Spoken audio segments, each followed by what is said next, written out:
मसीह के पुरफजल नाम में आप सबको बहुत बहुत सलाम। खुदावंद आप सबके साथ और यीशु आपको बहुत बरकत दे। खुश रहें, यीशु मसीह में शादमान रहें। पहला थिस्सलुनीकी उसका बाब नंबर 5 आयत नंबर 11 के मुताबिक लिखा है वहाँ पर खुदा के कलाम में कि बस तुम एक दूसरे को तसल्ली दिया करो और एक दूसरे की तसल्ली का बायस बनो। आमीन। ये देखिए खुदा के कलाम के मुताबिक अगर हम एक दूसरे को तसल्ली देंगे तो एक दूसरे की तरक्की का बायस बनेंगे। आज हर कोई अपनी तरक्की चाहता है, लेकिन उस ज़रूरी है कि वो एक दूसरे की भी तरक्की का सोचे। बाइबल मुकद्दस में लिखा है कि जब फिक्रों की कसरत मेरे दिल को दबाती है तो तेरी तसल्ली मेरी जान को शाद करती है। अगर हम जितने भी उजड़ गए हों, बर्बाद हो गए हों, बिखर गए हों, टूट गए हों, जब खुदा हमें तसल्ली देता है तो हमारे दिल शादमान हो जाते हैं। जब खुदा हमें तसल्ली देता है, हालेलुया।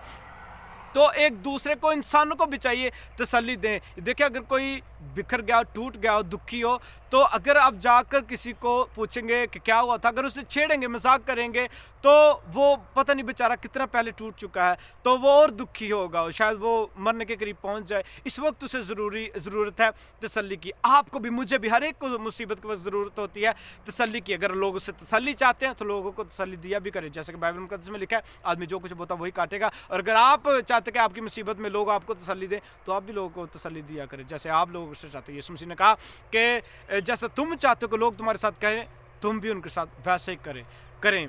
तो जैसे खुदा हमें मुसीबत के वक्त तसल्ली देता है, आप भी खुदा का करैक्टर अपनाएं और लोगों को मुसीबत के वक्त तसल्ली दिया करें। तो इसी तरह से बाइबल मुकद्दस के मुताबिक हम एक दूसरे की तरक्की का बायस बनेंगे। God bless you all.